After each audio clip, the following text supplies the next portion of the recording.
Welcome everyone, Dylan Gemelli here today with a brand new video for you. So today we are going to discuss Dbol versus Anadrol versus Superdrol. But before we get into that, I have to reiterate that I am not a doctor.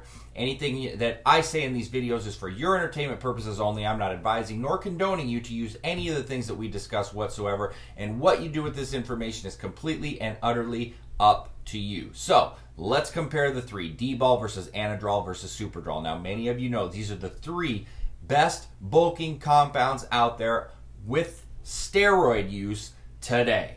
They're all oral steroids, so you have to remember these are all highly toxic, and these should not be ran more than 4 weeks. I know that some people will attempt to push them to 6 weeks, but in general, and if you're being wise about this, you should not exceed 4 weeks of any of these. Now, that's not Winstrol, Anavar, T-Ball, where you can go 6 weeks if you want to. I would highly recommend that you stick to 4 weeks on all of these. So let's talk about these. Now, there's a lot of similarities here. All right, the amounts of size that you're going to get. I mean, we're splitting hairs here if we're going to pick one on what's going to give you more size. D-ball is going to convert to estrogen at an alarming rate. So you're going to add more water weight with D-ball than you are with the other two that do not convert to estrogen. Now, Anadrol is an anomaly. Anadrol is a mystery because Anadrol has estrogenic side effects, yet it does not convert to estrogen. There's all kinds of theories on why this could occur. I'm not going to sit here and spitball and make things up and act like I know, because I don't, because no human actually knows why that is. But it has brought on estrogenic side effects, yet it's a DHT and does not convert to estrogen. However, it will not bring on the amounts of water that you will experience like you will with Dbol, and Superdrol is dry. So if we're looking at estrogen related here, Dbol 1, Anadrol 2, Superdrol 3 in terms of which one's going to convert more and bring on more water weight and unwanted weight gain. Strength, that's person to person specific, to be honest with you. I've used all three several years ago with Dbol and Superdrol, and the worst ever experience I've ever had was with Superdrol in my life. Side effect wise. However, strength wise, insanity. Anadrol was definitely the best, but all three of them are going to increase strength at an alarming rate. Okay? I will tell you this. If we're going to go side effect wise, from what I've seen, let's just put it to you like this. D-ball is going to have the highest rate of estrogen conversion. Anadrol is going to be they're all toxic, but Anadrol can bring on more toxicity sides than D-ball will, but truthfully and honestly, Superdrol is going to be the worst in terms of lethargy, for example, and that's hammering your liver. If you're looking at liver values, cholesterol values, lipid profiles, things like that, probably kidney values, blood pressure. Some people have a terrible time with Anadrol, especially with blood pressure, for whatever the reason. Everybody's different in that regard, but Anadrol seems to really hammer that one. Superdrol seems to be the roughest on the liver. And it's person to person specific, but for some reason Superdrol seems to just hammer home on the liver. It really does. We're talking about the driest though and the cleanest size. That's going to be Superdrol.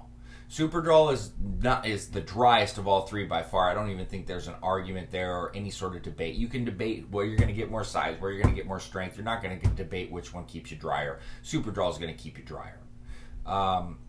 That's for sure. It doesn't convert to estrogen whatsoever.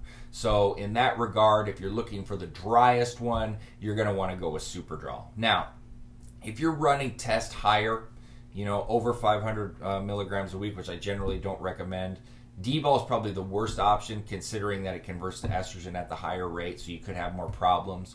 If you're estrogen prone, D-ball is going to be the last choice that you want of the three. When it comes to the strength, like I said, that's just going to be your call. I personally feel that, and like I said, we're splitting hairs here. I personally feel like it's Anadrol, Superdrol, D-ball, but it's like, by how much? Not much at all. I mean, I'm not a D-ball fan, but I'm also not going to knock it because it's great. Now, which one makes you feel the best? That is without a shadow of a doubt Dbol. Dbol provides a euphoric feeling that the other two definitely do not, provide you. Now, one thing I'll tell you though, Dbol can give some excruciating pumps, mainly in your back especially. So you're going to want to actually, really look at that taurine intake. And with all three of these, you need to make sure you're drinking plenty of water, you get a decent amount of carbs. If you're running a keto diet, I'd be hesitant. Especially with the headaches, especially the headaches Superdrol can bring on, because Superdrol can definitely bring on the headaches.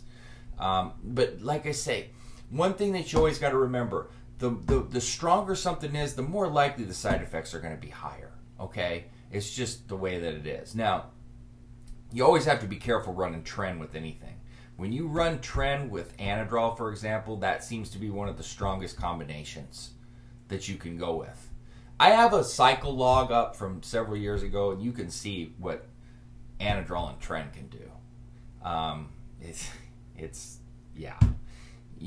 But it's also something that only an experienced user should do, and it's a very delicate cycle because there can be a lot of side effects there that you got to be extremely careful with.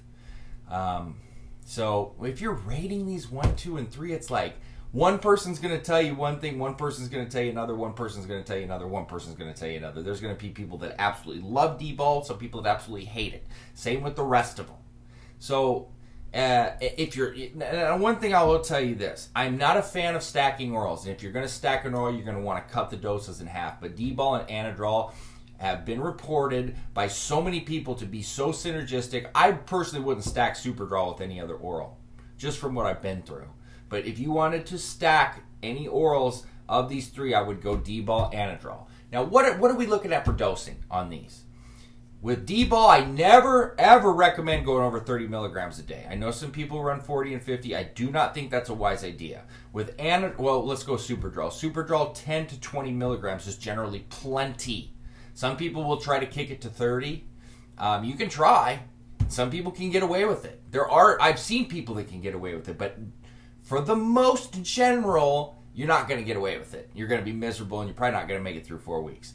Anadrol 50 milligrams is a great dose. Some people get up to 100 just fine. But I would ease into that if you're going to go up to 100. I would not just start there unless you're just crazy experienced and you've ran it several times. So you can run Anadrol higher than the others, for sure. That's really what I wanted to cover in terms of these. If you want my rating on these, I'm going to say Anadrol 1, Dbol 2, Superdrol 3. Now, that's my rating. There's going to be somebody else that has a complete inverted rating, and that's completely cool, and that's fine. Like I said, everybody's different. I'm sure I'll have a million comments about, oh, you're wrong, or this is what I think, and that's cool, because if that's what you think and that's what you experience, that's what this is all about, is sharing the experiences, because everybody's different. Anybody that knows me, I'm not into bulking or whatever else, and I basically just try things to try them once. I don't train to bulk, never have, really. Not a fan of it. I'm a cutting guy. But, always like to give everything a shot once or twice. For me personally, Anadrol was a great experience. Dbol was a complete accident that it was even used, but I did have a good experience with it. Gained a lot more size than I wanted. Superdrol was absolute hell on earth, miserable, da-da-da-da-da. But like I said, I'm not using anything anymore. These are prior experiences and all of that. So, anyway, my rating, Anadrol 1, Dbol 2, Superdrol 3, but to each their own, and that's the beauty of this. So that being said, www.icearms.com/forums. I'm also on the Elite Fitness Forum as well as the Evolutionary Forum. Dylan@icearms.com is where you can email me with all questions and comments, and please don't forget to subscribe to the channel. That being said, stay tuned for plenty more to come. Dylan Gemelli, signing off.